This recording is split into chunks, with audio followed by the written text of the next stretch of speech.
des recours sont ouvertes en faveur des parties défaillantes, l'opposition ou l'appel. Le choix d'une voie ferme cependant l'autre. En effet, c'est dans leurs actes d'appel que le motif des mal jugés a été indiqué. Du motif d'appel des parties civiles, d'aucuns ignorent que dans un procès pénal, les parties civiles ne réclament que des intérêts civils. Si les jugements ou arrêts ne font pas droit aux conclusions soutenues, les parties civiles sont en droit d'aller en appel pour que le tribunal fasse droit à leur requête. Fait de la présente cause. Monsieur le Président, ces faits sont restés constants. Avec cette particularité, il s'est ajouté à la suite des aveux de Paul Mouilamboué, Londé, de Jacques Ligabo et des renseignants Doudou Ilunga, Jansi Moulonga, Eric Ibumbe Banza et du revirement de la position du renseignant commissaire supérieur principal Daniel Moukalaï Matesu. En effet, il ressort des débats à l'audience. Sans préjudice de ce qui a été dit en 2011 et en 2015, respectivement devant la Cour militaire de la Congrès sous RP 066 par 2011 et sous RPA 050 par 11, que la mort de l'activiste des droits de l'homme Floribert Chebeya Baizire a été décidée et planifiée de longue date et qu'une province, celle de Katanga, a été même ciblée lors d'un voyage de Floribert dans le cadre de la promotion et protection des droits de l'homme. Un montant de 40 000 $ américains a été décaissé et empoché par le lieutenant général Jean-Claude Yave, actuel chef d'état-major général adjoint chargé des opérations et renseignements, qui jugea ce montant de très modique pour opérer. Visé par les autorités de l'époque pour avoir mis à nu dans un rapport spécial intitulé « La répression sanglante et disproportionnée des adeptes de Bundu Dia Congo », BDK en sigle, dans la province du Bas-Congo, la voix des sans-voix pour le droit de l'homme a dépêché sa mission d'enquête dans la province du Bas-Congo, consécutivement aux événements tragiques extrêmement graves, se traduisant par des actes de xénophobie, d'intolérance, exécution sommaire et extrajudiciaire d'une part, et la répression sanglante et disproportionnée qui s'en était suivie d'autre part. Plusieurs noms de bourreaux ont été cités et pour lesquels la voix des sans-voix réclamait leur poursuite. Il s'agit entre autres du commissaire supérieur adjoint Christian Goïkenga Kenga et du commissaire divisionnaire principal John Numbi Banzatambo. Au regard de ces rapports spéciaux, corroborés par un autre rapport spécial de la MONUSCO intitulé « Enquête spéciale sur l'événement de février et mars 2008 au Bas-Congo », actuellement Congo central, un plan d'élimination physique de Floribert Chebeya a été mis en œuvre. Ceci a été décidé par l'inspecteur général de la police, John Numbi. En date du 1er juin 2010, sur appel du commissaire supérieur principal Moukalaï Mateso, le commissaire supérieur adjoint Christian Goïkenga Kenga, accompagné de son garde du corps Jacques Migabo, se rendirent à l'inspection générale de la police pour rencontrer le commissaire supérieur principal Moukalaï Mateso Daniel, chef des services spéciaux adjoints chargé des opérations, pour un travail Martel Kenga Kenga Christian à Migabo Jacques. Arrivé à l'inspection générale de la police, le commissaire supérieur adjoint Christian Kenga Kenga se dirigera dans le bureau du commissaire supérieur principal Daniel Moukalaï, pendant que Jacques Migabo resta dans les halls, appelés communément garage. Après son entretien avec le commissaire supérieur principal Daniel Moukalaï, Christian Goï rejoindra Migabo pour lui dire d'attendre qu'il y a du travail à faire. Quelques instants après, il rentre de nouveau dans le bureau de Moukalaï, cette fois-ci avec Jacques Migabo. Le commissaire supérieur principal Daniel Moukalaï demandera à Migabo s'il sera capable de faire ce travail. Et à cette occasion, un appareil carte SIM 9 lui sera remis et le commissaire supérieur adjoint Christian Kenga Kenga d'ajouter que ce travail nécessite le concours des autres policiers. L'ordre sera alors donné à Migabo après lui avoir communiqué les noms des policiers choisis pour faire ce travail. C'est alors que Migabo prendra son téléphone pour appeler successivement Bruno Soti, Doudou Ilunga et Alain Longwa Kayei. Tandis que Ilunga Ergil et Kibumbe Banzalé Sadam seront eux appelés par le commissaire supérieur principal Daniel Mouka.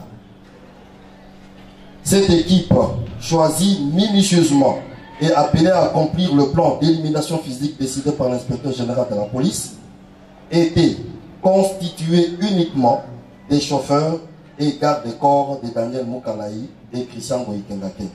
Tous des bataillons Simba, le bataillon qui dépendait uniquement et exclusivement de l'inspecteur général de la police, actuellement ex-inspecteur général de FARDC, le général d'armée John Numbi Banzatambo en cavale.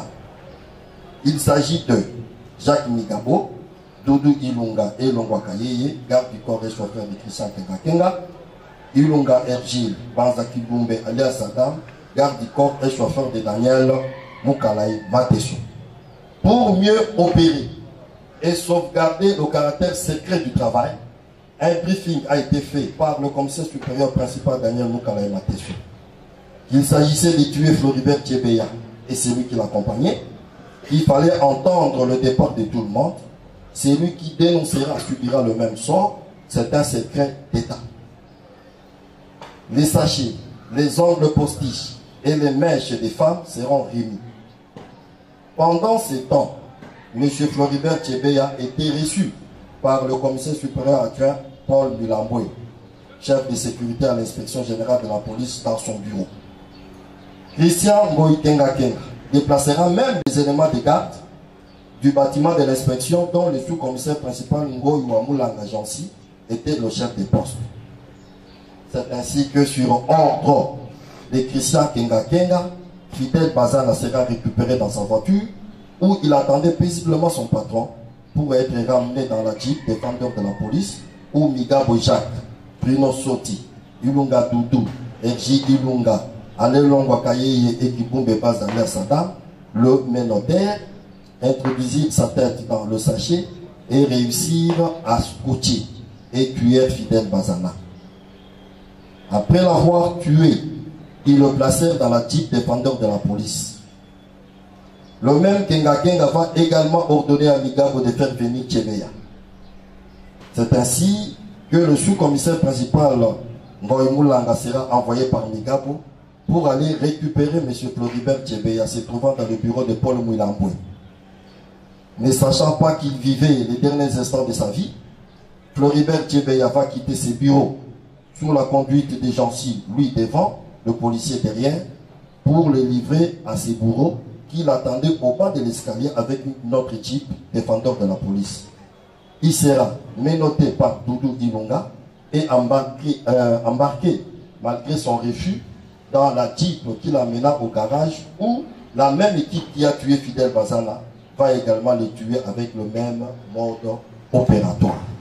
Après sa mort, ils le placèrent dans la jeep de la police et l'équipe sous la conduite de Christian Goïkengakenga avec le cortège de 4 véhicules quittant l'inspection générale de la police et prenant la direction de Mitendi en passant par Bandal, Kitambo, ma campagne pour déboucher sur la route Matadi Upen, Matadi Kibala et arriva dans la concession du général Zelwa Katanga alias Djadidja qui avait été contacté par John Numbi pour enterrer le corps de Fidel Bazana dont le trou a été creusé par un élément du bataillon PEM dénommé Banza, proche du général Zelwa Katanga alias Djadidja, qu'il avait même logé dans l'une de ses parcelles. Après l'ensevelissement du corps de Fidel Bazana, l'équipe, toujours sous la conduite du commissaire supérieur adjoint Kengakenga, récupérera le corps de Floribert Tchebeya, le plaça dans sa voiture, après l'avoir déshabillé à moitié et montant une scène comme s'il avait eu des relations sexuelles avec une femme, dont les capotes, les ongles postiches et le mèche d'âme, un paquet de 3 préservatifs intacts, un produit aphrodisiaque et marque d'Avigra, j'étais dans sa voiture.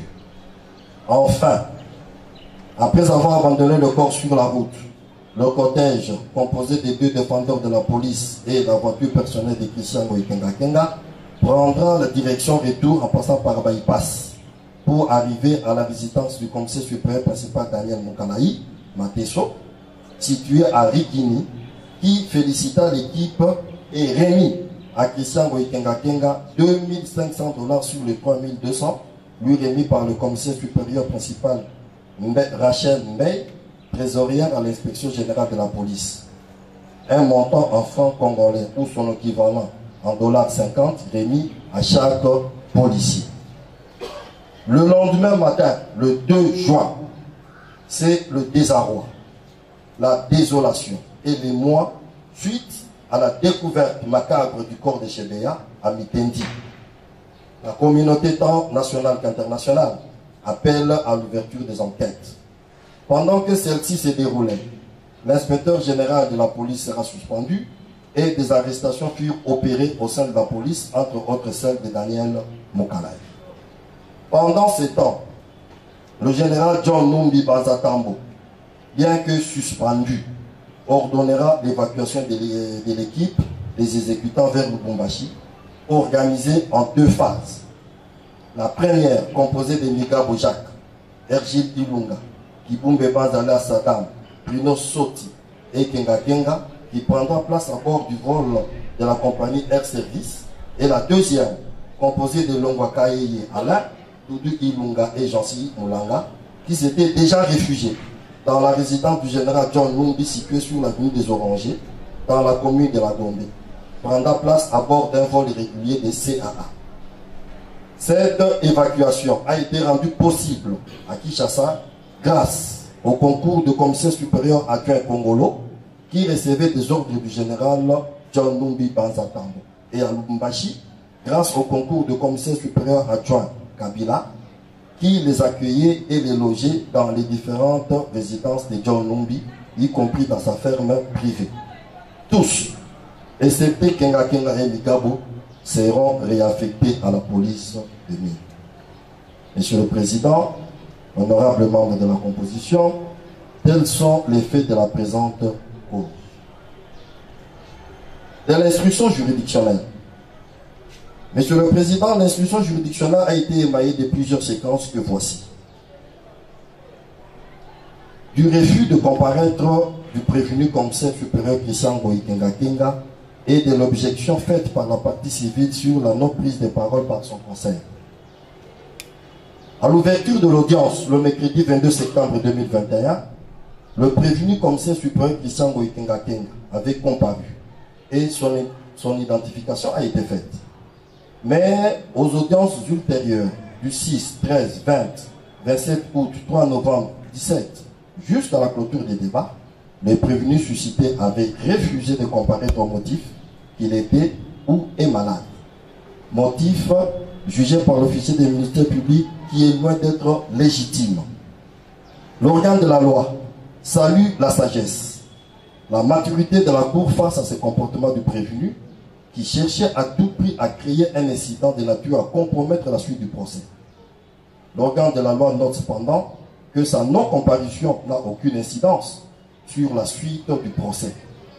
C'est à bon droit que la Haute Cour a recouru à la disposition pertinente de l'article 239 du Code judiciaire militaire qui règle la question.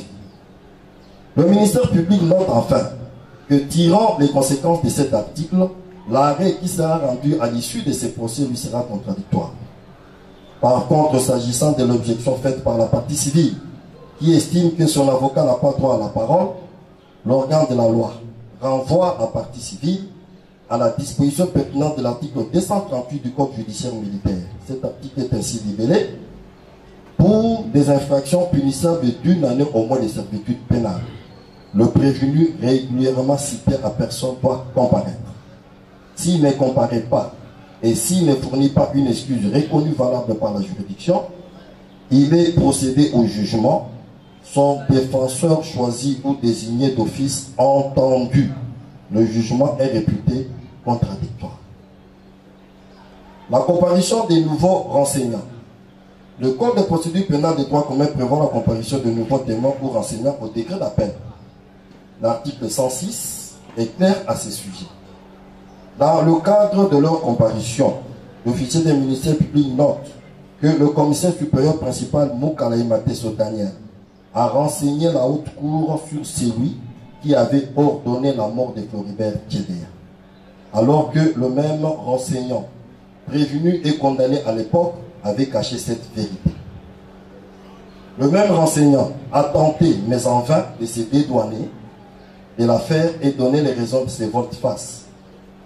L'organe de la loi salue cette avancée, mais estime que le renseignant était, au moment des faits, le planificateur et l'organisateur de la bande, comme l'aveu de Mikabo et le renseignement de Doudou Ilunga le déclarent. Comparution du général des brigades Zélo Katanga alias Diadidja, commandant bataillon PEM au moment des faits. L'organe de la loi salue la position de la haute cour sur le rejet pur et simple du mémorandum déposé par le général au motif qu'il n'est pas parti au procès en droit positif congolais. Un renseignant ne peut être assisté dans une audience par un conseil. L'organe de la loi note cependant que la déposition faite par le général Diadidja au cours de ces procès est loin de s'approcher de la vérité et donnera le rôle joué par ce général. Comparution du renseignant Katebere Bukungu. Le ministère public révèle des contradictions et les faux renseignements faits par le lieutenant Katebere, alors qu'il a été prévenu par la haute cour à ne dire que la vérité. L'organe de la loi se réserve le droit de le poursuivre pour faux renseignements conformément à l'article 130 du Code pénal ordinaire livre 2. En quoi consistent ces mensonges? Lors de l'audience du 27 octobre 2021, le renseignant Katebere alias Katko a dit clairement que le 1er juin au 2 juin, il était chez lui à la maison au motif que son enfant était malade. Des positions immédiatement contredites par le lieutenant Bokungu qui a dit que ces jours-là, le lieutenant Katebere était bel et bien là et vers la tombée de la nuit, il va s'éclipser pour réapparaître vers 5 h du matin. Et ensemble, ils étaient partis voir le corps de Floribert Tchébéa. Une telle attitude ne restera pas impune. De la descente sur le lieu des crimes. Dans le souci de reconstituer les faits, la haute cour militaire avait décidé une descente sur le lieu des crimes en son audience du 10 novembre 2021.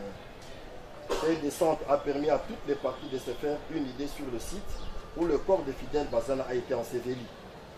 Le prévenu Migabo et le renseignant Doudou Ilunga ont expliqué à la cour l'itinéraire pris et les lieux approximatifs de ce qui a été le cimetière de Fidel Bazana. Cette descente n'avait pas pour but de localiser ou d'exhumer le corps de Fidel Bazana. Il y a lieu cependant de reconnaître que le paysage a été complètement modifié avec des constructions 10 ans après. L'essentiel était d'aller au-delà des explications fournies oralement au prétoire. De la requalification des faits, la haute cour se rappellera qu'au premier degré, les prévenus Christian Goïkenga Kenga, Paul Milamboué et Jacques Migabo ont été condamnés pour arrestation arbitraire et détention illégale de Fidel Bazana. À la lumière des faits débattus à l'audience, fondés sur les aveux de Paul Milamboué, Jacques Migabo et des renseignements de Doudou Ilungadiri Kibumbe et du revirement de la position de Daniel Moukalaï, il est apparu clairement que Fidel Bazana a été tué de la même manière que son ex-patron et beau-frère Floribert Tchébéa. D'où il était opportun pour l'organe de la loi de solliciter la requalification des faits en homicide volontaire avec préméditation. Cette démarche est régulière et légale, d'autant plus que le juge n'est pas tenu à la qualification de l'officier du ministère public. Le juge doit trouver l'appellation légale correspondant à l'activité criminelle. Les préventions proprement dites. Monsieur le Président, au premier degré, les prévenus qui comparaissent devant vous ont été condamnés pour plusieurs chefs d'inculpation. Le ministère public avait retenu l'association des malfaiteurs. Monsieur le Président, Au regard des éléments que nous avons eus à l'audience, aux différentes audiences, nous sommes obligés de revenir sur l'association des malfaiteurs, Monsieur le Président. Cette infraction est prévue et punie par les articles 156, 157 et 158 du Code pénal au plein livre 2e. Il résulte de ces dispositions que l'infraction d'association des malfaiteurs existe dès l'instant où la bande est organisée ou est constituée. Cette incrimination existe même si les sociétaires n'ont commis dans la suite aucune des infractions dirigées contre les personnes ou les propriétés. L'association des malfaiteurs est définie comme une attente entre deux ou plusieurs personnes destinées à commettre des infractions. De cette définition, il résulte que cette infraction requiert 4 éléments constitutifs. L'existence d'une association,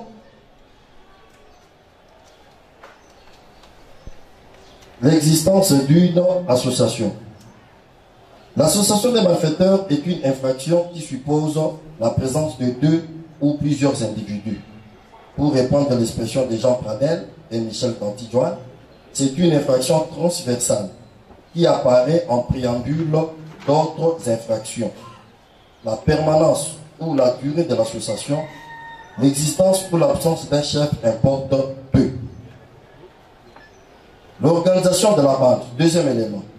Utilisée à l'article 156 du Code pénal ordinaire livre 2, cette expression signifie, en toute analyse, l'extériorisation de la résolution concertée d'agir. Elle suppose l'exécution ou la mise en œuvre des moyens destinés à commettre l'infraction pour la matérialisation du but poursuivi. Concrètement, l'extériorisation de cette résolution se précise par la réunion des moyens humains, matériels, financiers, la distribution des rôles spécifiques, la détermination des stratégies, des objectifs, mais surtout du but poursuivi par les agents. L'appréciation de ces actes extérieurs demeure une question de fait laissée au juge des fonds que vous êtes.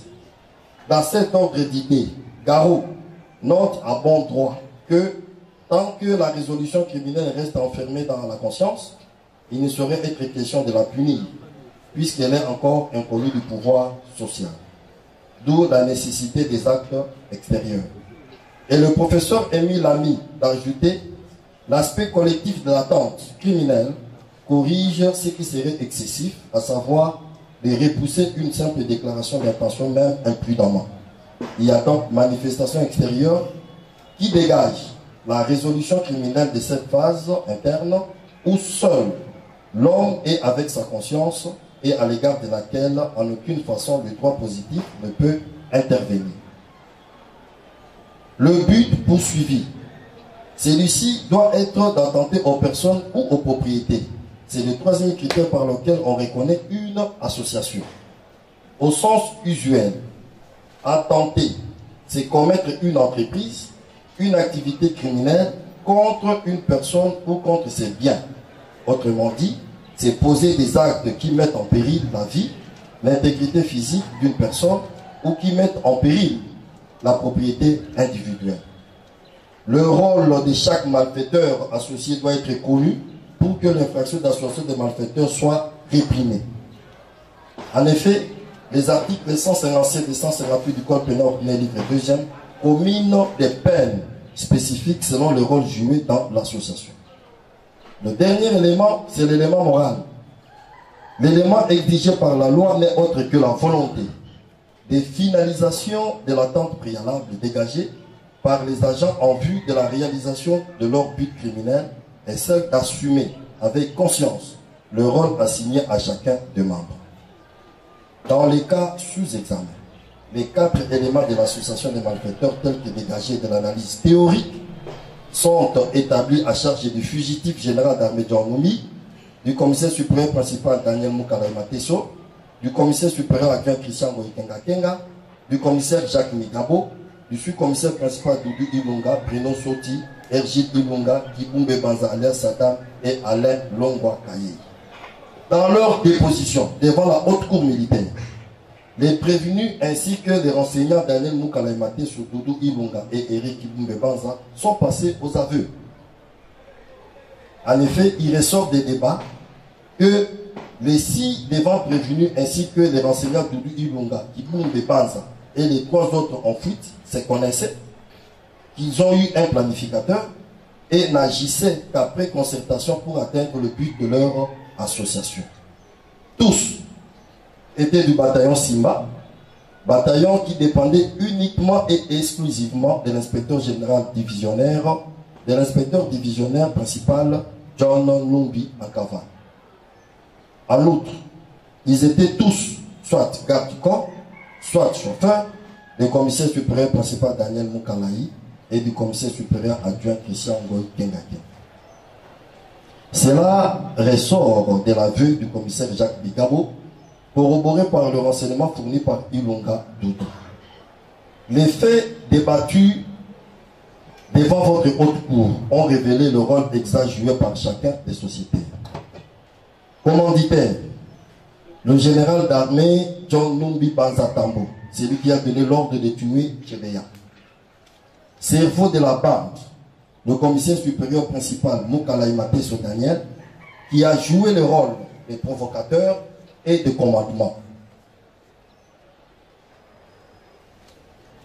Les éléments de la cause révèlent qu'il a utilisé les membres de la bande en vue de double assassinat de Floribert Chebeya et de Fidel Bazan. C'est lui qui a téléphoné Floribert Chebeya pour fixer le rendez-vous piégé le 1er juin 2010. C'est aussi lui qui a invité Christian Ngoy Kengake à la même date. Et enfin, c'est lui qui a fait venir Eric Ibumbe et Ergit Ilon. Prendre commandement signifie avoir autorité sûre. Au sens de l'article 157 du Code pénal, livre 2e, la prise de commandement concerne la gestion de la bande sur ses missions et modes d'exécution. Il ressort de l'aveu recueilli à l'audience et fait par Jacques Migabo que Daniel Moukalaï était, s'il faut reprendre l'expression du prévenu Jacques Migabo, la marmite, la casserole. C'est lui qui a donné des consignes, le matériel pour l'exécution de l'opération, voire la rétribution à terme des billets de banque. Ne perdons pas de vue son rôle de brouille de piste ou trace par le biais de Georges Kitungwa, ainsi que celui de garder par devers lui les objets scellés trouvés sur le lieu des crimes en établi par la police technique scientifique.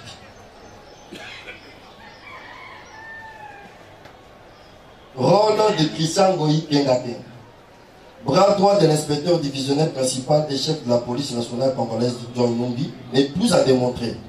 C'est lui le commandant du fameux bataillon strictement célèbre Simba. C'est lui qui commandait le peloton d'exécution. C'est lui qui relayait les ordres donnés par Moukalaï. C'est toujours lui qui était à la tête des cortèges jusqu'à Mitendi dans la concession du général de brigade Zéloa Katanga alias Diadjidja. Et c'est lui enfin qui a monté la scène ou le scénario de Oït. Rôle du général Zéloa Katanga alias Diadjidja. C'est lui qui a offert gracieusement sa concession pour enterrer Fidel Bazana et a choisi le militaire Banza pour creuser le trou. Rôle de Jacques Migabo, Doudou Ilunga, Kibumbe Banzalea Sadam, Longwa Kayeye, Bruno Soti, Ergi Ilunga sont tous des exécutants. Ce sont eux qui ont tué Floribert Chebeya et Fidel Bazana en les menottant, en introduisant leur tête dans les sachets et en les scotchant. L'établissement de l'élément moral de l'infraction d'association de malfaiteurs n'a aucune difficulté. Tous ont manifesté la volonté de finaliser et d'assumer avec conscience le rôle assigné à chacun d'eux. Devant votre haute cour, Jacques Migabo avait affirmé qu'il s'agissait d'un ordre venant de la hiérarchie et en tant que policier, il ne pouvait que obéir et exécuter cet ordre. L'organe de la loi fait observer à la haute cour qu'aucune personne n'est au-dessus de la loi et que la Constitution de la République démocratique du Congo, dans son article 28, dispose « Nul n'est tenu d'exécuter un ordre manifestement illégal. Tout individu, tout agent de l'État est déchu du devoir d'obéissance lorsque l'ordre reçu constitue une atteinte manifeste au respect des droits de l'homme et des libertés publiques et des bonnes mœurs. Donc ce n'est pas une raison pour Jacques Migabo et les autres policiers de pouvoir dire qu'il s'agissait d'un ordre venant de la hiérarchie. Car tout citoyen congolais est tenu d'exécuter seulement un ordre légal. Il a l'obligation de refuser d'exécuter un ordre manifestement illégal. En effet, dans son arrêt RPA 050, au feuillet 63, la haute cour militaire a défini l'attente préalable comme l'accord, le consentement ou l'acquiescement exprès ou tacite de chaque membre sur son adhésion au groupe. C'est-à-dire qu'il faut que chaque membre adhère volontairement au groupe dont il connaissait le caractère infractionnel. Et la haute cour militaire de renchérit que s'agissant de l'attente préalable, le juge pénal doit établir clairement les faits objectifs laissant supposer une attente criminelle, lesquels démontrent de façon indubitable l'existence entre individus d'une véritable résolution d'agir. Dans le cas sous examen, l'aveu de Jacques Migabo, le renseignement de Doudou Ilunga et Eric Boumbe-Baza nous édifie à ce sujet. Tenez, alors qu'on sait que celui qui a donné l'ordre était le général d'armée, à l'époque au commissaire inspecteur divisionnaire principal John Nombi. Il a donné cet ordre à qui? Il a donné cet ordre au commissaire supérieur principal Moukalaï et au commissaire supérieur adjoint Goy Kenga. Ce sont les deux qui ont recruté leur garde-corps et chauffeur pour tuer Tchébeya. Et ce qui était scandaleux, c'est lorsque Migabo expliquait à la cour comment Tchébeya, en commençant par Fidel Bazala, ont été tués. 3 verbes, Monsieur le Président.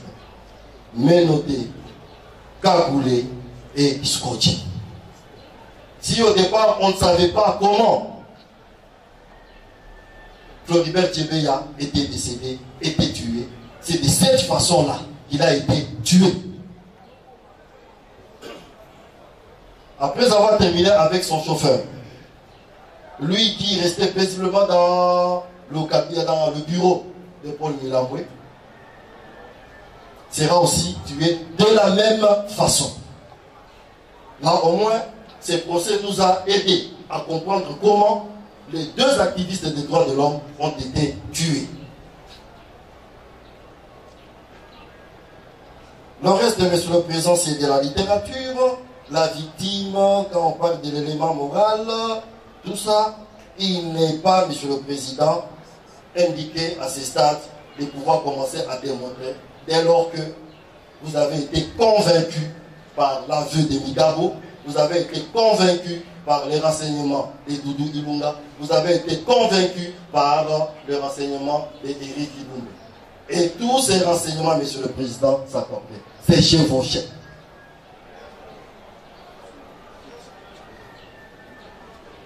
Monsieur le Président, effectivement, il s'agit de l'assassinat.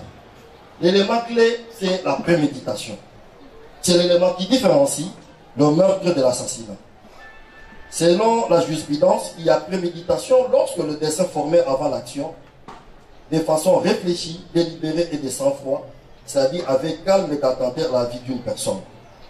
Quant au temps consacré à la réflexion, il peut être variable, mais il doit être assez long pour permettre à l'auteur de reprendre ses esprits, de réfléchir et de peser toutes les conséquences de son acte. Ce laps de temps peut être bref. En effet, la préméditation, Monsieur le Président, suppose 2 éléments. La volonté criminelle mûrie et réfléchie. L'agent doit avoir établi un plan après avoir réfléchi. Ce qui exclut la préméditation dans le cas du crime commun sous l'emprise de la passion ou de la colère. Mais ce qui ne l'exclut pas dans le cas où le dessein formé avant l'action concerne non pas une victime déterminée à l'avance, mais celle qui sera trouvée ou rencontrée. Le second élément est la volonté formée un certain temps avant l'action. Le législateur congolais, n'ayant pas précisé la durée de ces temps, ayant laissé toute la latitude au juge, cette durée peut se limiter à quelques instants. Dans le cas sous-examen, il a été déclaré devant votre haute cour par un renseignant que Chebeya allait mourir depuis longtemps et à partir de la province du Katanga. Un décaissement de 40 000 $ a été fait et le lieutenant général Jacques Lodiave, en fonction de l'état-major général, l'avait empoché. Le prévenu Jacques Migabo a dit tout haut que Moukale lui a dit qu'il fallait tuer Chebeya. C'est un secret d'État. Entre cette déclaration et l'action, il s'est passé 2 à 3 heures. Votre cour, dans l'affaire Alamba et consort, paix à son âme, a jugé que ce laps de temps peut être bref.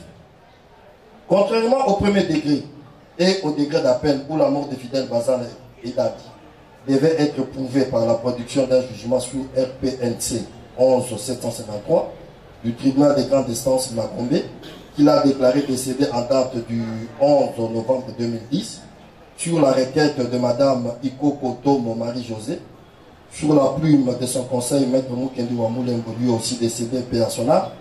Il a été révélé au cours de ce procès que Fidel Bazala a été tué le 1er juin 2010 de la même manière que Floribert Chebeya. Après avoir démontré que les faits du double assassinat reprochés à la bande du général d'armée John Numbi Banzatambo sont établis, Monsieur le Président, Monsieur le Conseiller et honorable membre de la composition, permettez-moi à présent d'analyser la nature et le degré de participation criminelle de chacun des prévenus y impliqués. Participation criminelle. Il y a participation criminelle lorsque plusieurs personnes prennent une part plus ou moins active et plus ou moins directe à la perpétration d'une infraction. La participation criminelle n'est punie que dans les cas déterminés aux articles 21 à 23 du Code pénal européen livre 1er, 5-6 du Code pénal militaire. Elle peut revêtir 2 formes. La coréité ou la coactivité et la complicité. Elle ne peut être punie que sous certaines conditions, à savoir l'existence d'une infraction principale, le lien de causalité entre l'acte de participation et les résultats dommageables, l'élément moral. En effet, toute participation n'est pas punissable. Elle ne le devient que si elle consiste à favoriser la commission d'une infraction prévue et punie par la loi. L'acte de participation à une infraction principale ne peut être qu'un acte de coréité ou de complicité dont il est nécessaire de préciser les notions. Il y a coréité ou coactivité lorsque la contribution à l'infraction s'avère directe ou indispensable, tandis qu'il y a complicité lorsque l'aide apportée sans être nécessaire est néanmoins utile. La participation criminelle suppose l'existence d'un élément moral consistant dans l'intention de participer à une infraction avec le dessein d'en faciliter la préparation ou l'exécution. En d'autres termes, la volonté de s'associer à la commission de l'infraction ou à la connaissance qu'a l'agent de provoquer l'infraction, de s'y associer ou de favoriser. La jurisprudence, quant à elle, s'est exprimée dans le même sens en décidant que pour qu'il y ait participation criminelle, il faut qu'on ait l'intention de s'associer à la perpétration d'une infraction. Enfin, il faut que tous les participants soient unis par la même intention criminelle, mais ce concert des volontés peut être tacite. Dans le cas d'espèce, selon les éléments du dossier auquel vous pouvez avoir égard et au regard de l'aveu de Jacques Migabo, de Paul Milamboué et du revirement de la position de Daniel Moukalaï, le fugitif général d'armée John Numbi est le donneur d'ordre, donc l'auteur par acte intellectuel, c'est-à-dire c'est lui qui a donné naissance à la résolution de commettre l'infraction. Par contre, le renseignant Moukalaï est la véritable charnière de double assassinat de Floribert Chebeya et de Fidel Bazan, car c'est lui qui a organisé le rendez-vous piégé auquel Floribert Chebeya et Fidel Bazan ont répondu en date du 1er juin 2010. C'est aussi lui qui a donné aux exécutants les matériels pour l'exécution de ces crimes. Il a coopéré directement à l'exécution des doubles assassinats puisqu'il rentre dans les répartitions des tâches nécessaires à la consommation de l'infraction. Par contre, pour Christian Goïkenga Keng, sur ordre de qui Jacques Migabo, Ergil Ilunga, Doudou Ilunga, Kibumbe Banzala Sada, Longwa Kaye et Bruno Soti agissaient, c'est-à-dire tuer matériellement Floribert Tchébéa et Fidel Bazana, tous faisaient partie de l'équipe d'attaque ou peloton d'exécution, ont participé à l'exécution matérielle des doubles assassinats. Voilà, Monsieur le Président, les personnes qui ont pris une part plus ou moins active et plus ou moins directe à la perpétration des doubles assassinats de Floribert Tchébéa et Fidel Bazana. Donc, elle se pose la question, mais quel était le rôle joué par Paul Milamboué? Monsieur le Président, tout au long de l'instruction juridictionnelle, Paul Milamboué, qui a expliqué sa version des faits, ne pouvait pas se retrouver, Monsieur le Président, dans l'association des malfaiteurs. Pour la simple raison que il n'était pas là lorsqu'il y a eu attente préalable. Paul Milamboué ne pouvait pas se retrouver dans l'association des malfaiteurs. Pourquoi? Parce que lors du briefing organisé par le commissaire supérieur principal, Mokalaï, il n'était pas présent. Cela ressort des aveux faits à l'audience par Jacques Migabo. Le seul péché qu'on aurait dû mettre sur le dos de Paul Milamboué, c'est de pouvoir dire ces jours-là, il a reçu Floribert Tchébéa et il est resté au bureau jusqu'à le livrer à leur bureau pour qu'on aille le tuer. Le deuxième péché, c'est de pouvoir pris part dans la jeep, dans le cortège qui allait vers Mitendi. Mais en confrontant tous les prévenus ici sur place, on s'est rendu compte, Monsieur le Président, qu'il n'y avait pas tellement de vérité. D'autant plus que les explications fournies par lui-même Paul Milamboué, en tant que chef de sécurité, qu'il pouvait rester autant des heures dans son bureau. Il reconnaît, Monsieur le Président, avoir reçu Floribert Tchébéa. Mais il ne reconnaît pas avoir été mis au courant de la mort de Floribert Tchébéa. Alors que c'est lui qui organisait, avait été même appelé par Milamboué pour dire que Floribert Tchébéa est dans mon cabinet. S'agissant du fait de prendre place à bord de la Jeep, là aussi il y a des contradictions terribles, Monsieur le Président.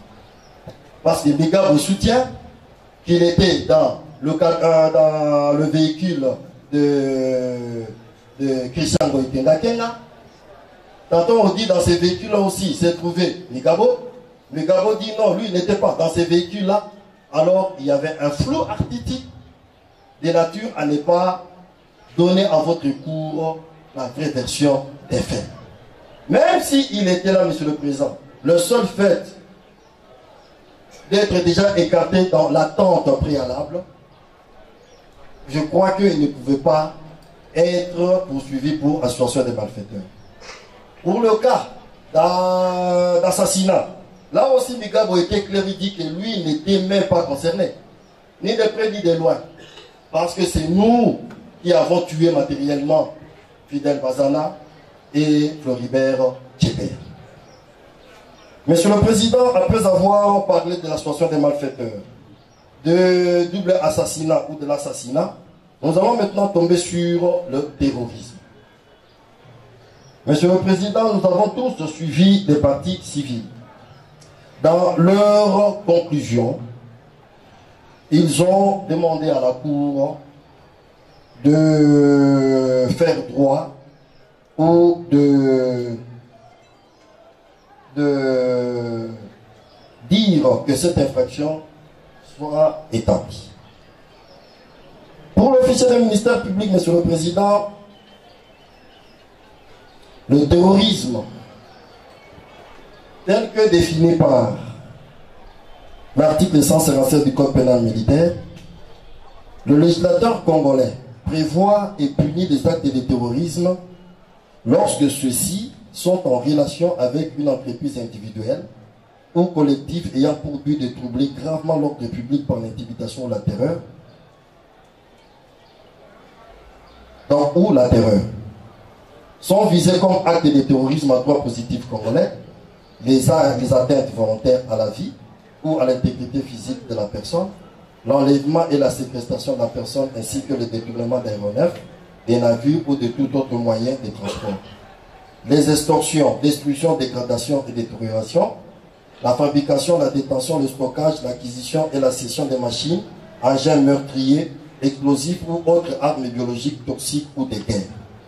Cette infraction est mise à charge de Christian Ikenga Kenga et de son peloton d'exécution composé de Jacques Migabo, Doudou Ilunga Erji Ilunga Longwa Kaye, Bruno Sote Kibumbe Banza alias Sada. 3 éléments essentiels sont requis pour la répression des actes de terrorisme par le dictateur congolais. Les auteurs des faits punissants. Si nous nous référons aux rudes réalités que vit quotidiennement la planète et l'Est de la RDC, et que les grands médias rapportent à coup de terribles images et des témoignages hallucinants, cette criminalité est entretenue aussi bien par les personnes adultes que certains mineurs, surtout dans les parties du monde où le fanatisme religieux s'avère excessif. Dans le cas sous-examen, tous ceux qui sont concernés sont des policiers de la police nationale congolaise, alors des personnes adultes. Les faits visés par la loi, pour beaucoup de pénalistes, les actes de terrorisme sont considérés comme des infractions du droit commun, commises dans certaines circonstances et pour certains motifs précisés dans les textes les définissant. Le législateur congolais, qui organise également la loi militaire, s'inscrit globalement dans cette logique en énumérant parmi les actes terroristes beaucoup d'effets punissables inspirés du droit interne, notamment du droit commun et du droit militaire, et d'autres effets spécifiques inspirés du droit international. Mais dans les cas sous-examen, il s'agit des atteintes volontaires à la vie, notamment le double assassinat de Floribert Chebeya et Fidel Bazin. Donc, une infraction du droit commun. En effet, au terme de l'article 157 du Code précité, l'un de ces actes suffit pour constituer l'acte matériel de terrorisme. Mais pour être soumis à un régime juridique distinct du droit commun, l'acte en cause doit être intentionnellement en relation avec une entreprise individuelle ou collective ayant pour but de troubler gravement l'ordre public par l'intimidation ou la terreur. Par leur impact négatif sur le droit à la vie, à la liberté ou à l'intégrité physique, les actes terroristes peuvent déstabiliser le gouvernement, affaiblir la société civile, compromettre la paix et la sécurité, menacer le développement social et économique et avoir un effet particulièrement préjudiciable pour certains groupes. Toutes choses qui influent directement sur l'existence des droits fondamentaux de l'homme. Le débat à l'audience a démontré clairement le motif pour lequel l'ancien régime avait mis en route un plan d'exécution de l'activiste des droits de l'homme Floribert Chebeya. À l'une de ces audiences, le commissaire supérieur adjoint Paul Milambwe Londe a dit devant la cour que l'activiste des droits de l'homme Floribert Chebeya avait dénoncé et fait un rapport sur le massacre de Bundu Dia Congo BDK en Syrie. Effectivement, l'opinion nationale et internationale se rappellera de cette triste réalité où plus de 100 personnes avaient trouvé la mort. Et c'est ça le péché de Floribert Chebeya. Pour avoir pris le courage de dénoncer les égarements, les bavures policières mettant en cause l'ancien régime et particulièrement l'inspecteur général de la police, John Long. Mais pour l'organe de la loi, contrairement au premier juge, nous pensons qu'au regard des éléments qui ont été discutés, débattus à l'audience, que ce double assassinat ne peut nullement être interprété comme un acte terroriste. Il est évident, certes, qu'il s'agissait des atteintes volontaires à la vie, mais qui n'est pas en relation avec une entreprise individuelle ou collective ayant pour but de troubler gravement l'ordre public par l'intimidation ou la terreur. En droit congolais, les actes terroristes doivent avoir pour but de troubler gravement l'ordre public par l'intimidation ou la terreur. Au demeurant, il nous revient que l'ordre public est gravement troublé par l'intimidation ou la terreur chaque fois qu'il est commis des actes téméraires et spectaculaires d'une ampleur telle qui crée un effet psychologique terrifiant, troublant et traumatisant dans l'esprit des témoins proches ou même lointains, littéralement envahis par la peur, la désolation, l'horreur et l'émoi. Donc nous ne pouvons pas, Monsieur le Président, parce qu'on a perdu. Effectivement, c'est vrai, c'est tout le monde qui déplore la mort de Floribert Chebeya, un grand activiste des droits de l'homme. Mais ce double assassinat ne peut nullement être interprété comme un acte terroriste. Parler de l'examen et appréciation des preuves accusatoires retenues par l'officier du ministère public. Monsieur le Président, en matière pénale, il est du principe qu'aucune preuve ne s'impose de façon obligatoire au juge. Ces procès, contrairement aux autres tenus dans la même cause, a eu le mérite de révéler au grand jour la planification, l'organisation du double assassinat de l'activiste des droits de l'homme Floribert Chebeya et de son chauffeur fidèle Bazin. Pour ce faire, l'organe de la loi qui a pour mission ou tâche dans un procès pénal d'établir la culpabilité des personnes a fait recours aux preuves accusatoires suivantes. 1. L'aveu. 2. Les témoignages et renseignements. 3. Les déclarations recoupées des différents prévenus. 4. Les confrontations, les indices et les présomptions. Mais il y a lieu de rappeler la Cour que les autres preuves accusatoires basées sur l'apport technologique, scientifique, les descentes sur le lieu valent leur pesant d'or, d'autant plus que ce procès se situe dans le prolongement de ceux organisés en 2011 et 2015. L'aveu. Monsieur le Président, au XVIIIe siècle, Mouillard de Vouglans, dans son ouvrage Loi criminelle, notait déjà que de toutes les preuves qui peuvent opérer la conviction du coupable, la plus simple comme la plus naturelle, qui se présente d'abord, paraît devoir être celle qui se tire de l'aveu qu'il fait d'être l'auteur du crime dont on l'accuse, parce qu'en effet, personne ne peut mieux savoir que lui la vérité de ce qu'il est. Mais une funeste expérience n'a que trop fait voir que ces sortes d'aveux n'étaient le plus souvent que l'effet du trouble et du désespoir ou de la crainte des châtiments Nos lois n'ont pas cru devoir se contenter absolument de cette preuve pour asseoir une condamnation. C'est dire qu'il est longtemps révolu l'époque où la sentence était entendue dans une cause par suite d'un aveu. L'époque où Cicéron s'était écrié dans l'exorde de son plaidoyer pour Ligarius, en ces termes: nous tenons le coupable, nous avons un accusé qui avoue. L'aveu n'est plus la reine des preuves ou la probatio probatissimo par les faiblesses qu'il renferme.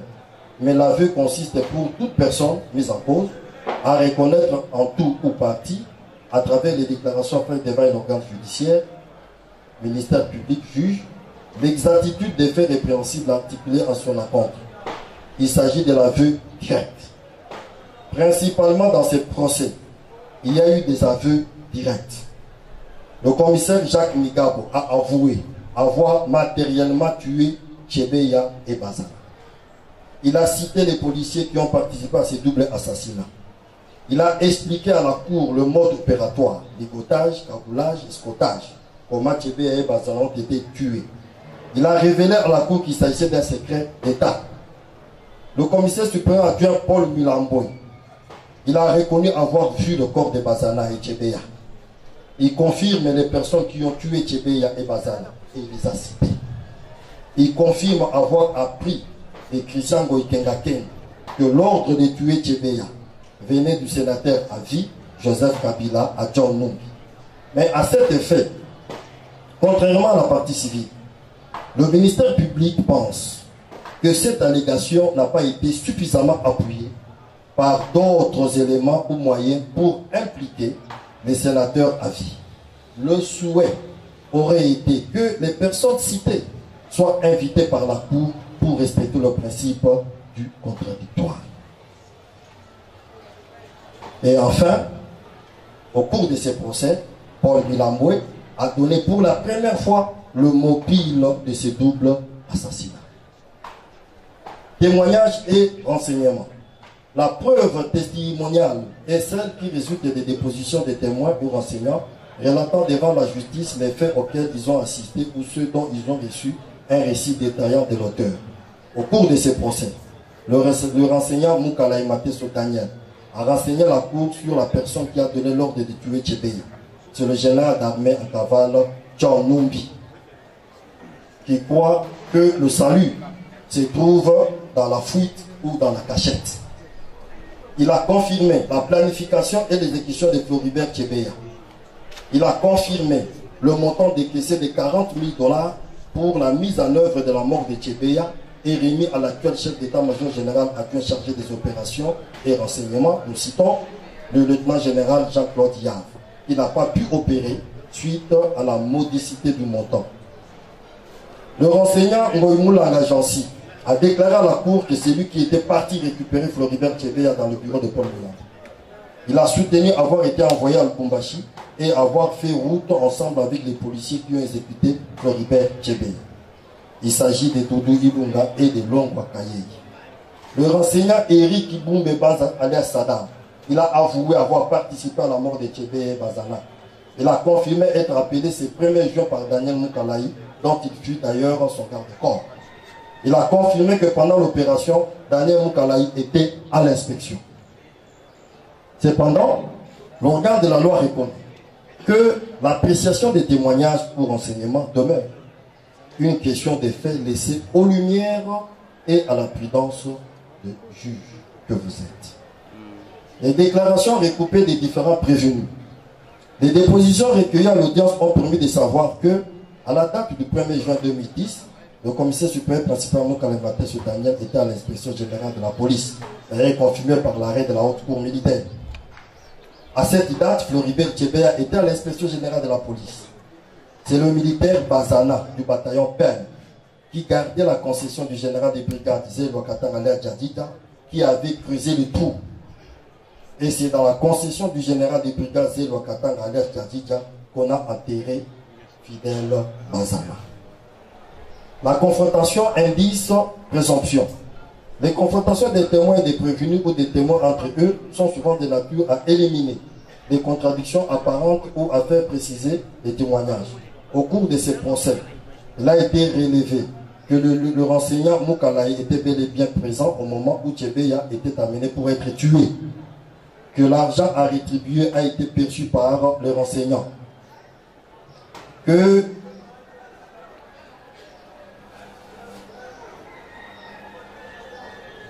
l'appelant Milambwe avait, le lendemain de la mort de Tchebeya, informé certains officiers supérieurs de la police de l'époque, entre autres le directeur de cabinet de l'ancien inspecteur général de la police. Il était déjà au courant le 2 juin 2010.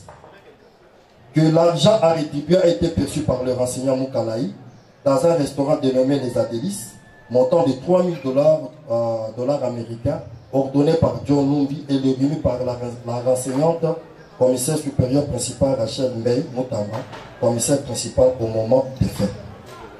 Voilà, Monsieur le Président, les éléments sur lesquels le ministère public s'est appuyé pour retracer la chaîne criminelle du double assassinat de Floribert Tchebeya. Conformément à l'article 258 du Code civil congolais livre 3, tous ces prévenus sont obligés de réparer les préjudices résultant de leurs faits. Nous estimons fonder les actions en dédommagement où les parties civiles réclameraient, comme ils réclament, réparation et aux auteurs des infractions constituant les faits générateurs de dommages subis et à la République démocratique du Congo en sa qualité de civilement responsable des policiers coupables. Mais la Cour se rappellera, pour la même cause, dans son arrêt du jeudi 17 septembre 2015, que les dommages et intérêts ont été alloués aux parties civiles et que le montant de 611 000 dollars américains ont été touchés. L'article 15 du Code pénal ordinaire livre 1er est clair. c'est le tribunal qui fixe les dommages et intérêts. Votre cour appréciera. S'agissant de la personnalité des prévenus qui comparaissent, l'organe de la loi fait sienne l'abondante littérature faite au premier degré. Par ces motifs, vu la Constitution de la République démocratique du Congo, vu l'article 278 du Code de justice militaire, vu les articles 5, 6, 7, 44, 45, 156, 158, alinéa 1er, 203 du Code pénal militaire, vu les articles 23 du Code pénal ordinaire livre 1er, 45, 156 à 158 du Code pénal ordinaire livre 2e, vu les articles 258 et 260 du Code civil livre 3, référent, il plaise à la haute cour militaire de déclarer la paix de l'officier du ministère public recevable et fondé, et déclarer aussi les appels des parties civiles recevables et partiellement fondés, ceux des prévenus recevables et partiellement fondés, et de condamner avec l'admission des circonstances atténuantes dues principalement à leur souci de coopérer avec la justice, et sans circonstances atténuantes à l'égard de Christian Goïkenga Kenga. En ce qui concerne le terrorisme, le déclarer non établi en fait comme en droit et les en acquitter. 2. En ce qui concerne la désertion en temps de paix, la déclarer non établie en fait comme en droit à l'égard de Paul Milambwe et de Jacques Mikabo et de les en acquitter. Par contre, déclarer établi en fait comme en droit à l'égard de Christian Goïkenga Kenga et de reconduire l'ordre du premier juge. En ce qui concerne l'association des malfaiteurs, 1.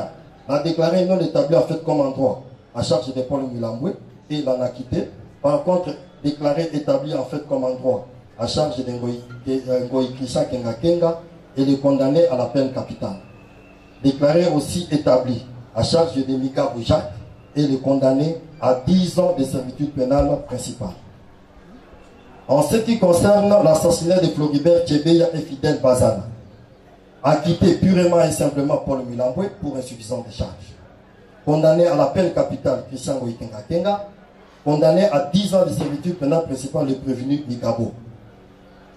En ce qui concerne la détention d'armes et munitions de guerre, reconduire purement et simplement l'œuvre du premier juge.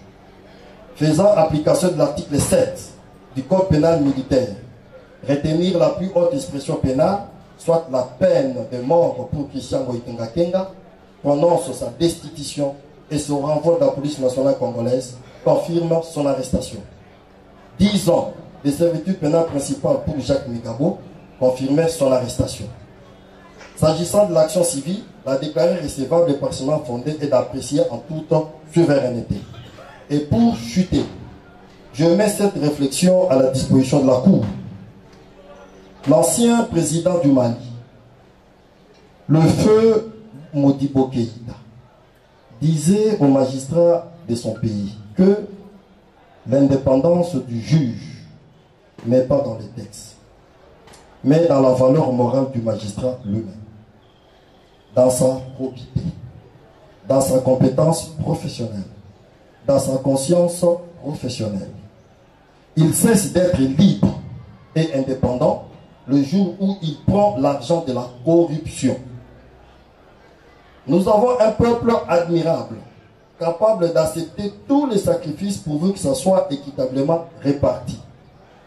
Ce qui peut les décourager, les démoraliser, les révolter, c'est l'injustice. Faisons donc en sorte que tous ceux qui sortiront de nos palais de justice après une sentence, votre sentence, disent justice, cette fois-ci, a été rendue et que vive l'état de droit. J'ai dit et je vous remercie. La défense est à même d'intervenir aujourd'hui.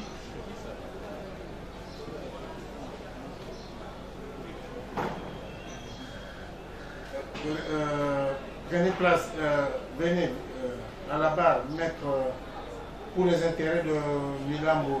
Est-ce que vous êtes à même d'intervenir aujourd'hui? Pour Monsieur le Président, honoré membre de la composition, auditeur général, Comme nous allons parler en droit, nous n'allons pas prendre beaucoup de temps à la cour.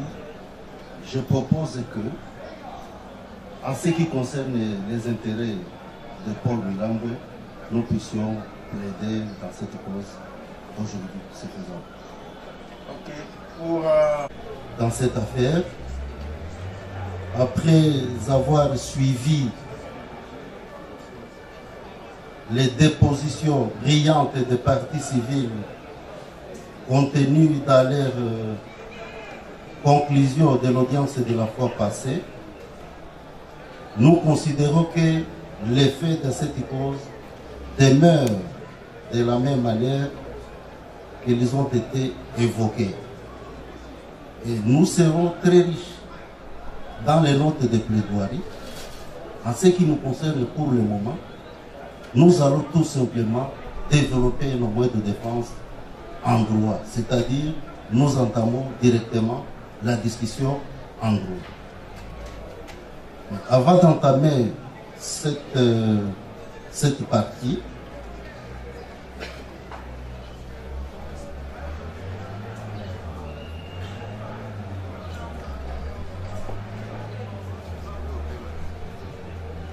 il tient de l'appeler que suite à l'assassinat du fait Chebeya et à la disparition de son chauffeur Bazana le 1er juin 2010, la Cour militaire de Kinshasa-Gombe avait en date du 11 septembre rendu un arrêt sous RP 066/2010-RMP numéro 1046/MBY/2010 pour lesquels il condamnait quelques prévenus par défaut et d'autres contradictoirement.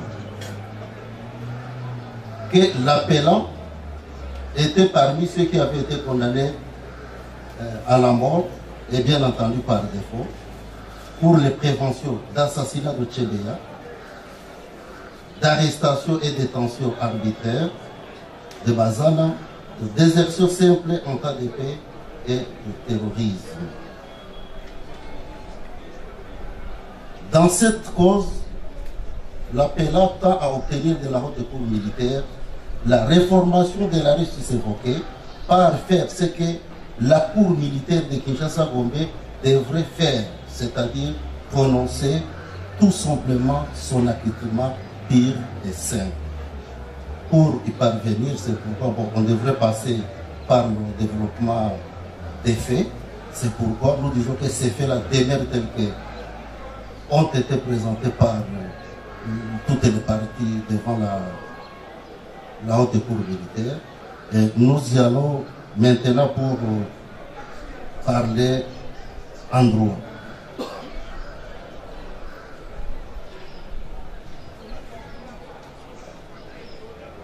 Sur la forme, s'agissant de la recevabilité de cette action, du délai d'appel, attendu que l'arrêt RP 066/2010-RMP 1046/MBY/2010 a été rendu le 23 juin par la Cour militaire de Kinshasa-Gombe et signifié au plaidant le 3 décembre 2021. L'article 278 de la loi 024-2002 du 18 novembre 2002 portant code de procédure pénale militaire prévoit que l'appel est introduit dans les 5 jours 30 après celui où cette décision aura été portée à la connaissance de la partie intéressée. C'est ainsi que c'est dans le délai que le plaidant avait interjeté appel contre cette décision, soit le 3 décembre 2021, le jour de sa signification. En ce qui concerne la compétence de la haute cour,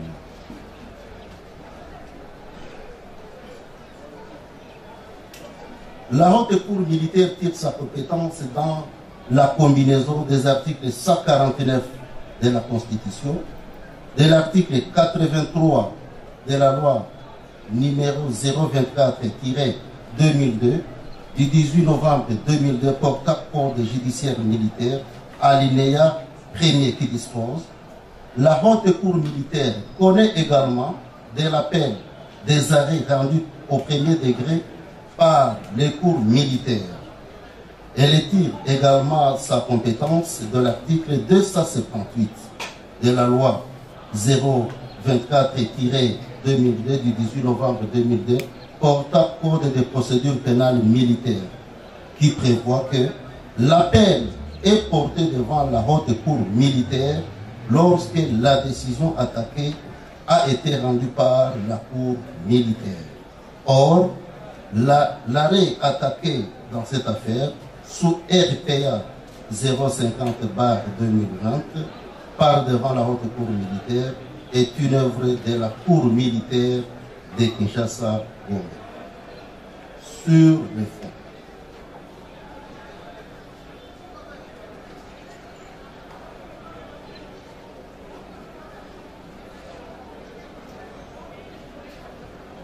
cette décision judiciaire avait reconnu dans le chef du commissaire adjoint Paul Milambo Londe les infractions d'assassinat de Floribert Tchebeya Bahizire, l'arrestation et détention arbitraire de Fidel Bazana et Dadi, la désertion simple et le terrorisme, dont la conséquence de cette reconnaissance était sa condamnation par défaut à la peine de mort. La Cour avait prononcé également sa destitution. Il est ici de signaler que la même Cour n'avait pas reconnu coupable dans le chef du même officier l'infraction d'association des malfaiteurs. De l'association des malfaiteurs.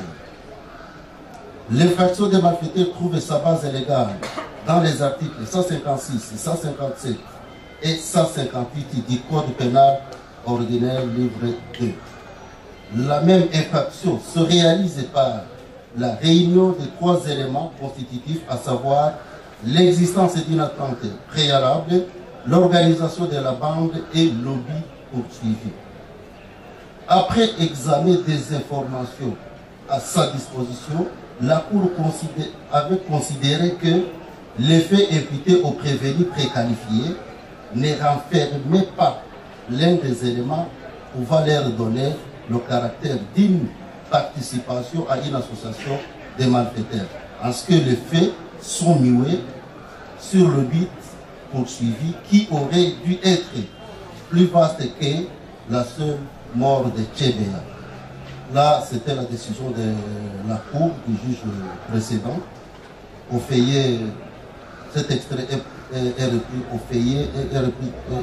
au feuillet 41. La Cour avait conclu l'absence des éléments constitutifs. C'est pourquoi la Cour avait acquitté tout le monde sur cette infraction. Mais tout au long de cette instruction, l'affaire, tout au long de cette instruction, nulle part il a été démontré que le plaidant avait participé à une réunion quelconque entraînant l'appelant dans l'association. C'est pourquoi, sans prendre beaucoup de temps, suite au défaut d'éléments de preuve dans cette association, la Cour de CA dira non établi ni en fait ni en droit la prévention d'association des malfaiteurs dans le chef du plaidant et la l'acquittera. L'infraction d'assassinat de Tchebeya. L'assassinat trouve sa base légale dans la combinaison des articles 44 et 45 du Code pénal ordinaire livre 2, qui dispose: l'homicide est commis avec l'intention de donner la mort est qualifié de meurtre.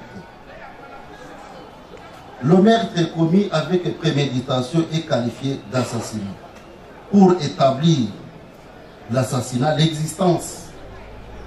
pour établir l'existence de l'assassinat, il faut donc examiner en premier lieu les éléments constitutifs du meurtre et en second lieu la circonstance propre à l'assassinat, qui est la préméditation. Pour être retenu, le meurtre exige la réunion des éléments matériels et intentionnels, mais aussi la personnalité humaine de la victime. pour la cour militaire de Kinshasa-Gombe. Les auteurs de cet acte sont le prévenu Kenga Kenga, Paul Mwilambwe et Jacques Mouda, tous pratiquants d'arts martiaux et bénéficiaires d'une formation d'antiterroristes en Bandaka, avec la pièce code 985, feuillet 44. La haute cour militaire constatera que la pièce à conviction numéro 985, ici présente,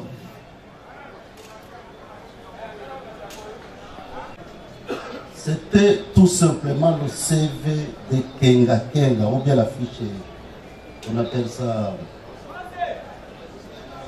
la fiche signalétique de l'agent de la police de Kenga Kenga. Donc c'est la seule pièce qui a été utilisée comme pièce de conviction pour démontrer que les assassins, c'était les trois précités. Par contre, Paul Mwilambwe n'a jamais fait la formation d'antiterrorisme en Bakani. Plutôt, il a été formé comme officier des renseignements. Et puis, il n'a jamais pratiqué les arts martiaux. Tout au long de cette instruction, Monsieur le Président, les exécutants de ces doubles assassinats sont passés aux aveux. Ont démontré la façon dont ils avaient exécuté les deux victimes avec leur fameuse formule menotée, cagoulée et scotchée. Vous vous référerez aux déclarations de Mugabo, Doudou Ilunga et Eric Kibungu. La Cour avait fondé sa conviction pour qualifier la préméditation dans le chef des trois prévenus, Kenga Kenga, Paul Mwilambwe et Mugabo, sur les deux SMS adressés au colonel Mukalaï par Kenga Kenga pour établir que les trois éléments, les trois officiers étaient au courant du dessein criminel. Et au moment où Kenga Kenga émettait ses SMS, il se retrouvait au lieu convenu, c'est-à-dire l'inspection générale. Monsieur le Président, il essaie de signaler que les deux SMS sont libellés comme suit. Feuillet 25 de l'arrêt. Premier message. Bonjour mon colonel. Les noms de messieurs des droits de l'homme. Chebea Floribert. Téléphone. On avait donné le numéro de téléphone. Le deuxième message. Mimi Mouze Nico na challenge. Na petit Jacques. Na subiri mipango kutoka kwenu. Pole Mouze. Dans ces deux SMS, la juridiction d'appel constatera que nulle part le nom de Mwilambwe n'a été signalé pour confirmer qu'il était au courant, tel que le premier juge l'avait confirmé.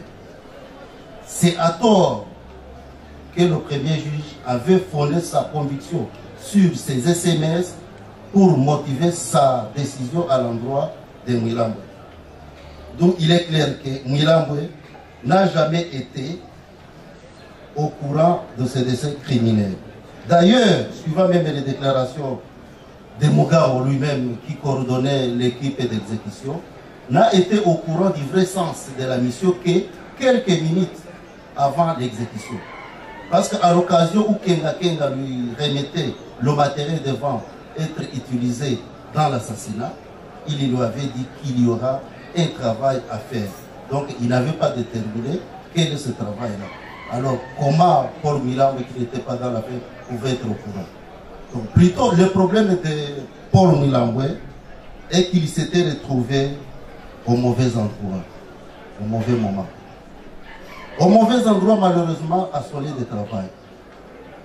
Au mauvais moment, malheureusement, dans une période encore couverte par les heures de service. Donc, il avait vu ce qu'il ne fallait pas voir.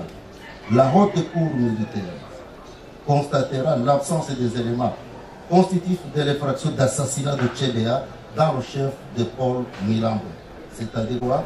La prévention d'assassinat de la victime Tchébéa en participation criminelle à charge de Paul Milambo et la Nakitera. L'arrestation et la détention arbitraire de Fidel Bazana.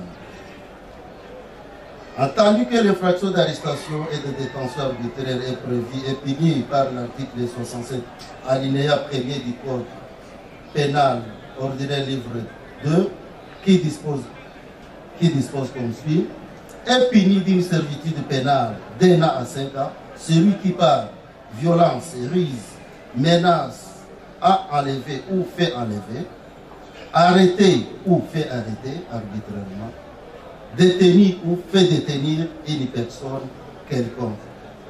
Il faut la réunion des éléments constitutifs de cette incrimination qui sont un élément matériel et un élément intellectuel. Que l'élément matériel consiste dans le fait d'avoir enlevé, d'avoir arrêté arbitrairement ou d'avoir détenu un individu. Cet acte doit être accompagné par l'emploi des moyens incriminés par la loi, en l'occurrence la violence, la ruse et la menace. L'arrestation est le fait de se saisir d'une personne, de l'appréhender matériellement, c'est-à-dire au corps, de l'empêcher de continuer sa route, la priver physiquement la faculté de circulation, c'est-à-dire de sa liberté d'aller et de venir à son bien. La détention est constituée, quant à elle, par le fait de garder, de tenir en sa possession, de retenir une personne pendant une durée de plus ou moins longue ou de l'incarcérer. Pour la cour militaire de Kinshasa, Gombe, l'acte matériel d'enlèvement qui a consisté dans le déplacement de Sié Bazana dans l'inspection générale de la PNC où il s'est retrouvé en compagnie de Fidel de Floribert Tchébéa vers une destination inconnue dont les auteurs sont Daniel Moukala, Christian Kenga, Paul Milambo et Jacques Mugabo.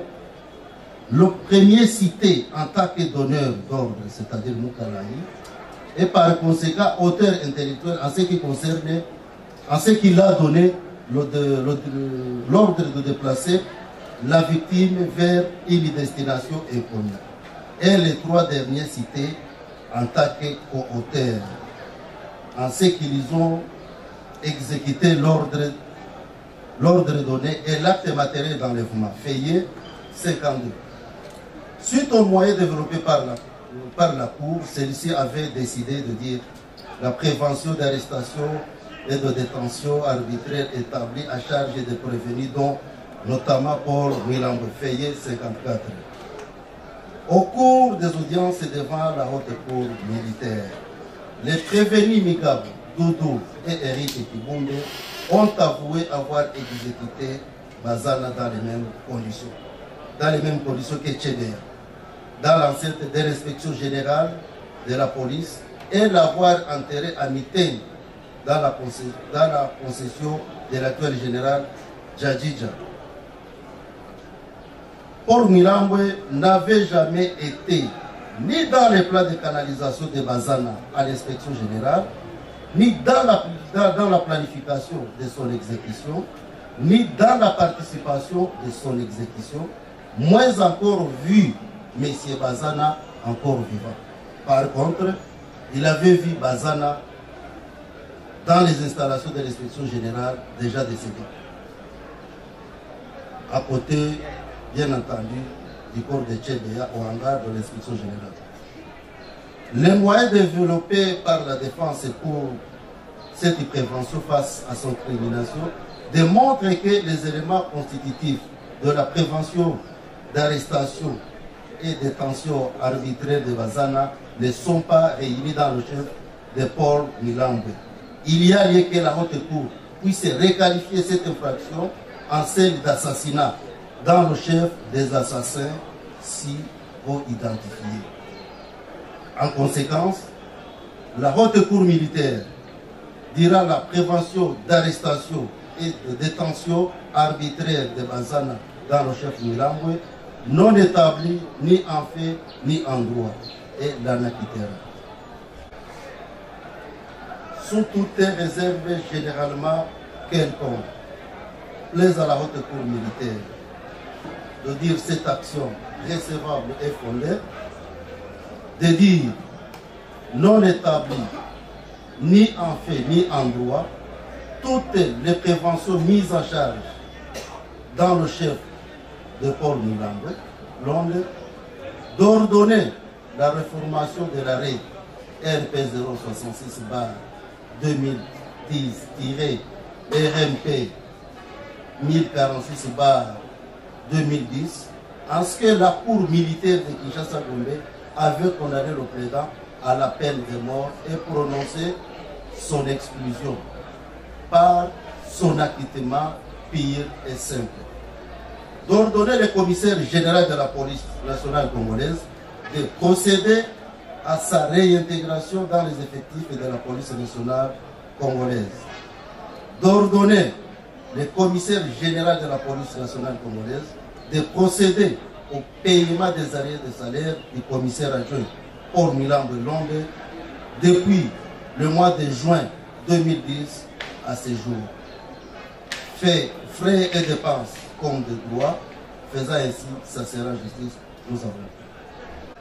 Votre honneur, Monsieur le Président, distingués membres de la composition, vous attendez notre plaidoirie sur pied de l'article 63, 238 et 239 du Code judiciaire militaire, au nom et pour le compte de notre client et commissaire supérieur, adjoint Christian Goyi Kenga Kenga, en détention ici à la prison militaire de Ndolo.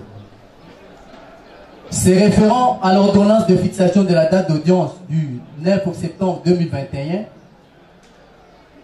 de l'appel interjeté par le ministère public suivant sa lettre missive numéro AMS/0294/25, daté du 28 juin 2011, contre l'arrêt rendu par la Cour militaire de Kinshasa-Gombe, en date du 23 juin 2021, signé par l'auditeur militaire supérieur de la Gombe, de la citation à prévenir signifiée à notre client en date du 11 septembre 2021 pour sa comparution à l'audience du 22 septembre 2021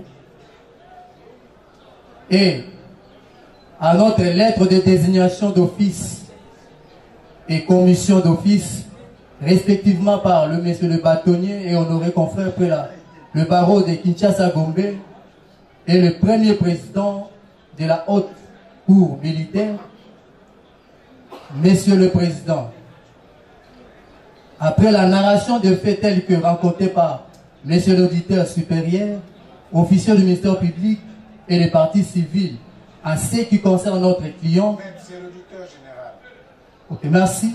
L'auditeur, je disais, après la narration de faits tels que rencontrés par l'auditeur général, l'officier du ministère public et le parti civil, en ce qui concerne notre client qui est devant votre cour militaire, où il est poursuivi pour les faits suivants, ci-après: